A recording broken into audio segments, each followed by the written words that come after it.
Ano, saudades de vocês aí. Quem fala aqui é o professor Ronan, né? E a gente vai dar sequência aí na nossa aula número 2, falando ainda sobre a Era Vargas, né? Bom, pessoal, na aula número 1 nós mostramos como Getúlio Vargas chegou ao poder, né? Naquele movimento conhecido como a Revolução de 30. Bom, agora nessa aula, pessoal, a gente vai ser um pouco mais específico. A gente vai falar apenas do governo dele, que é o governo provisório. Se vocês lembrarem da aula número 1, eu falei para vocês que Getúlio Vargas, uma das frases que ele colocou foi que ele queria ficar apenas pouco tempo no poder, né? Ele queria apenas colaborar com aquele momento de transição que o Brasil vivia. Que momento de transição? Se você sair daquela cultura do coronelismo, do voto de cabresto e vir para uma nova jornada, né? Mais democrática, favorecendo mais ao povo. Então era essa a propaganda que Vargas pregava nesse primeiro momento aí. Bom, crianças, para a gente observar bem essa primeira imagem,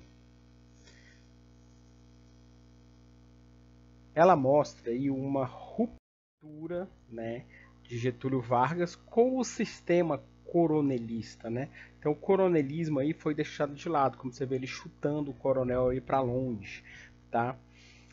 Esse momento, pessoal, da história, Getúlio Vargas se mostrou uma espécie de ditador, né? Ele não governou isso aí de forma democrática, tá? Então, a autoridade do Estado, por exemplo, ela foi ampliada. Então, o Getúlio Vargas conseguiu mais poderes, né? O governo passou a intervir diretamente na sociedade e na economia também, né? Os cafeicultores, os coronéis, como a gente está vendo aí na imagem, eles foram perdendo a importância, né, política que eles exerciam nesse momento que a gente estudou de República Velha. Então isso foi deixando para trás. Por outro lado, pessoal, Getúlio Vargas também ele apresentou um crescimento da indústria brasileira, porque nesse momento ainda o Brasil era muito rural, ele era muito agrário, agroexportador. Então Getúlio Vargas ele começou a investir em indústrias, só que ele tinha uma característica, pessoal, olha só, ele investia, ele usava como propaganda o nacionalismo, o verde e o amarelo, coisa que vocês devem ter visto aí há pouco tempo.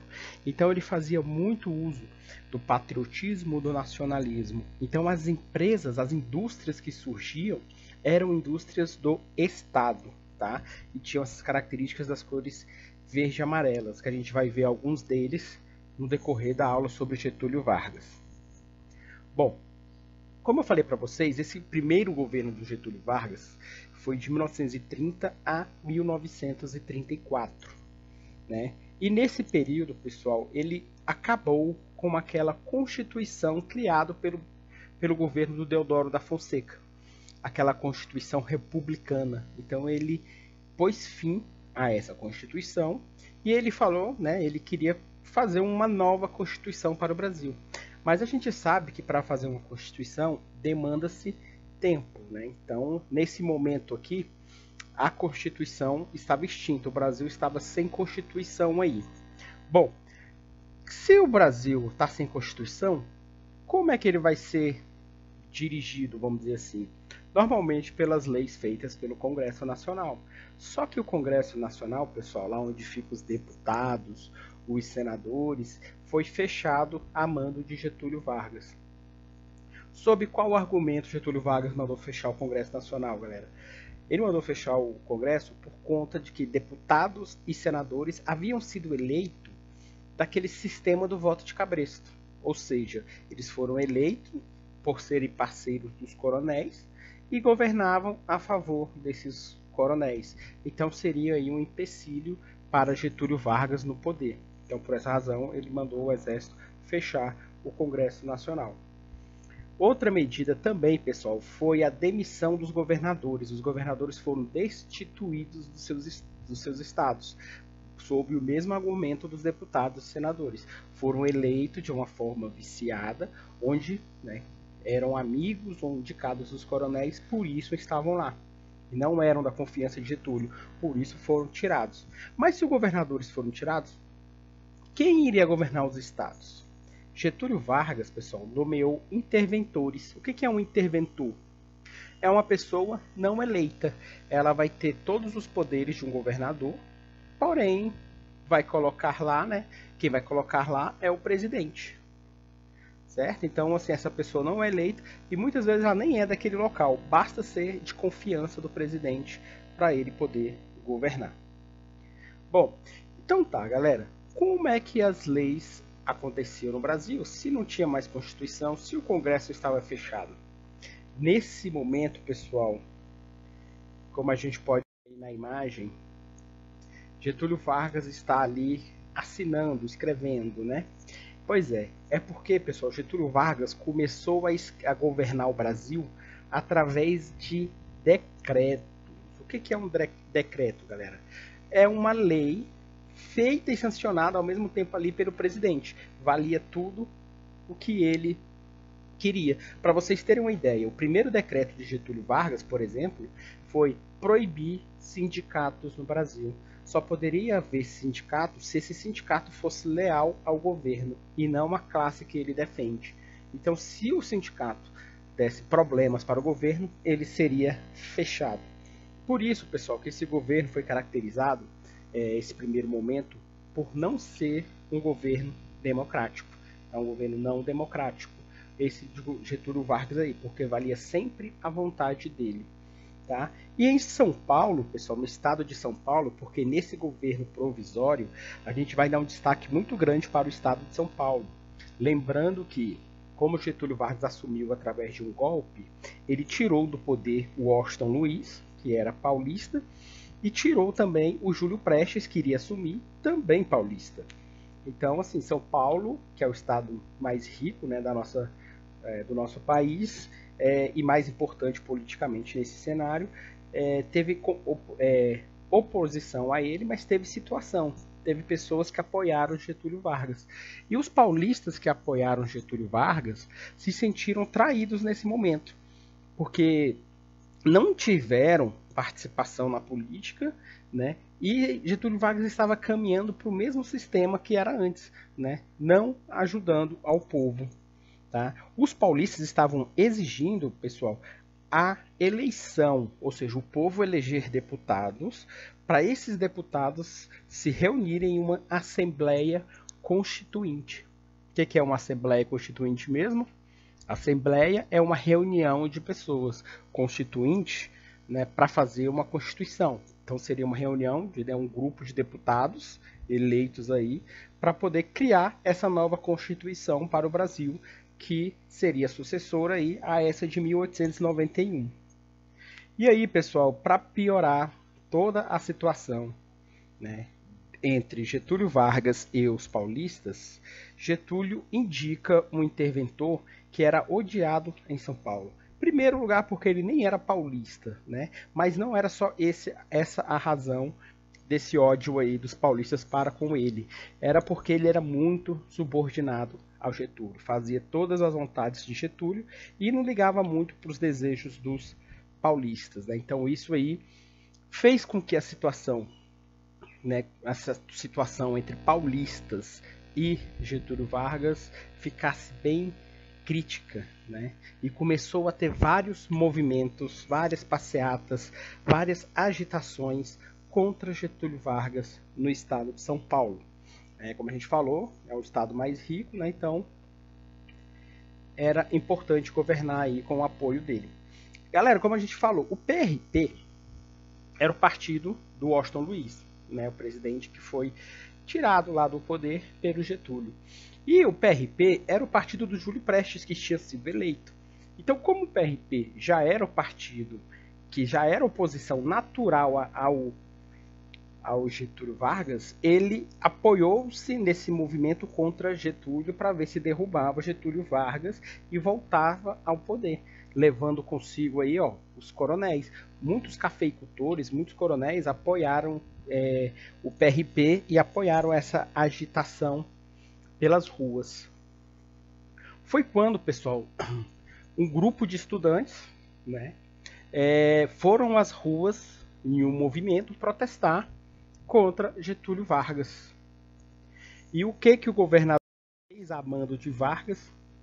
Mandou o exército ir para as ruas. Então, nessas passeatas de estudantes, com o apoio da comunidade, da população, o exército foi para acabar, né, dispersar o movimento.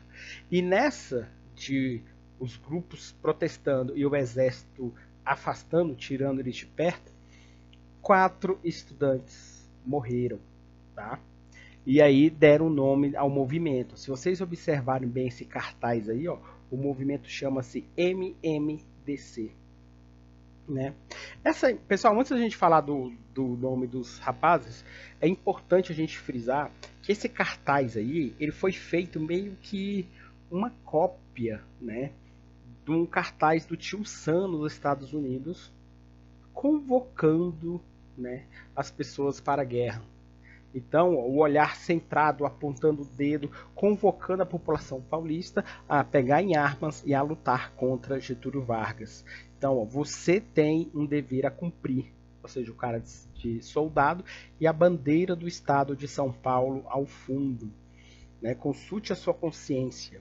Então, quando começou essas passeatas e o exército interviu, até mesmo com o uso da força, 4 jovens estudantes morreram, né? E as iniciais dos seus nomes deram nome ao movimento, que é MMDC. Martins, Miragaia, Drauzio e Camargo.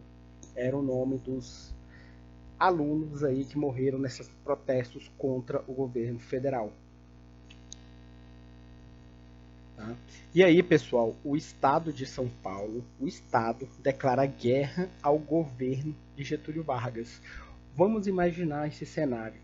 O estado declarou guerra ao governo federal. É como se fosse São Paulo contra o Brasil, certo? Essa seria o momento deles aí. Bom, pessoal, essa guerra aí aconteceu mesmo. Ela aconteceu de verdade, como essa charge aí está mostrando. E ela ganhou até o nome, né? Ela ganhou o nome de Revolução Constitucionalista de 1932. Por que Revolução Constitucionalista de 32? 32, pessoal, foi o ano que ela aconteceu, certo? Então, nesse momento aí, pessoal, houve na história e nessa guerra aí, ó, deslocamento de tropas, uso de canhões, né? Centenas de pessoas morreram com tiros. Era o exército paulista contra o exército, né, federal. E aí, galera, ó, houve o uso de bombardeios, né, os bombardeiros aéreos. Então, o governo federal já minava, já tirava bombas, né, no estado de São Paulo. É importante frisar, né, essa guerra aí, que Getúlio Vargas foi muito estrategista. Como assim estrategista, pessoal?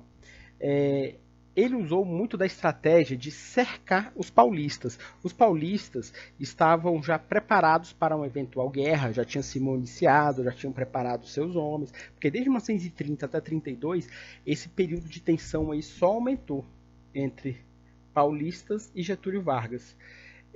Então, nesse momento, o que Getúlio Vargas fez? Ele resolveu isolar, né? Ou seja, ninguém entra ou ninguém sai de São Paulo, nada entra, nenhum produto, comida, nada disso entra em São Paulo ou sai de São Paulo sem autorização de Getúlio Vargas.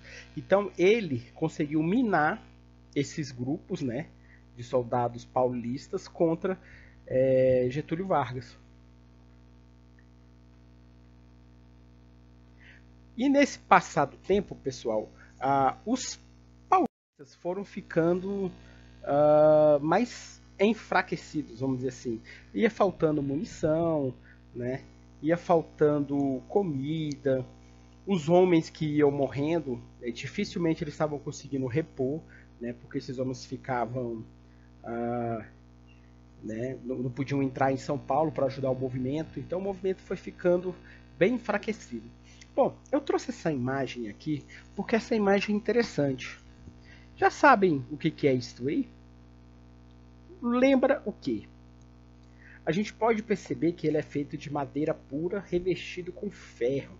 Aparenta ser bem pesado. Pois é, isso aí, pessoal. Já viram aquela expressão quando sua mãe fala assim para você: nossa, esse menino ou essa menina fala mais que uma matraca? Pois é, matraca é o nome desse objeto. Mas para que serve uma matraca, pessoal? Então, se você imaginar, tem um local aí no canto superior direito que o soldado paulista ele segurava e começava a girar. Precisava de muita força para fazer isso aí, tá? Aí ele começava a girar isso aí. Mas para quê? Qual era a função? Ele fazia um barulho, pessoal, um barulho tão grande que acreditava-se que o exército paulista estava atirando contra os soldados federais. Então ele simulava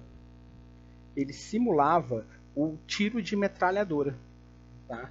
Então isso levava os policiais, por exemplo, federais, estavam andando na rua, aí começava o barulho das matracas, né? Normalmente era mais de uma. E aí os soldados federais achavam que estavam sendo atacados, né? Alvejados aí, e saíam correndo, né, para evitar o confronto aí. Tá? Então esse foi a criação aí da matraca nessa Revolução Federalista aí, ok? Bom, então para a gente finalizar, galera, como eu falei para vocês, houve centenas de mortes aí nesse período. O uso das matracas, como a gente está vendo aí. E São Paulo, como eu falei para vocês, ficou isolado, né, no poder, perdeu aí essa guerra contra os paulistas. Aliás, contra o Getúlio, São Paulo perdeu, né?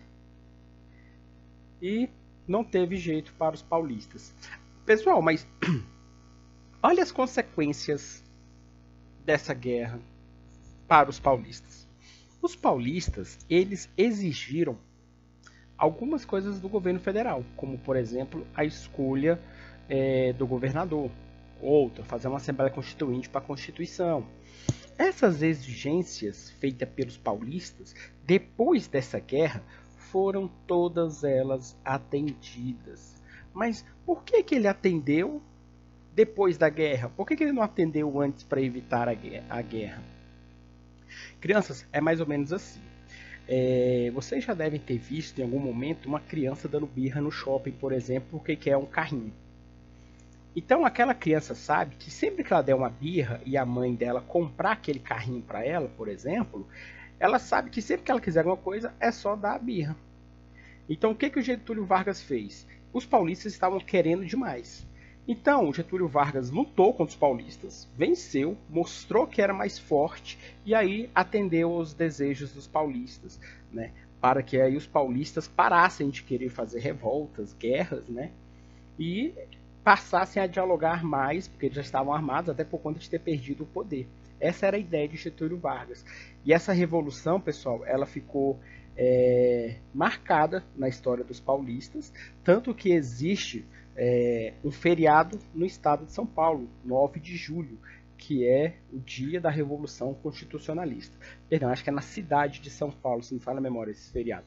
Tá? Então é o dia 9 de julho para eles, em memória da Revolução Constitucionalista de 1932. Certo? Bom, pessoal, nesse mesmo momento a Constituição fica pronta, né? E aí, em 1934, o Brasil ganha uma nova Constituição.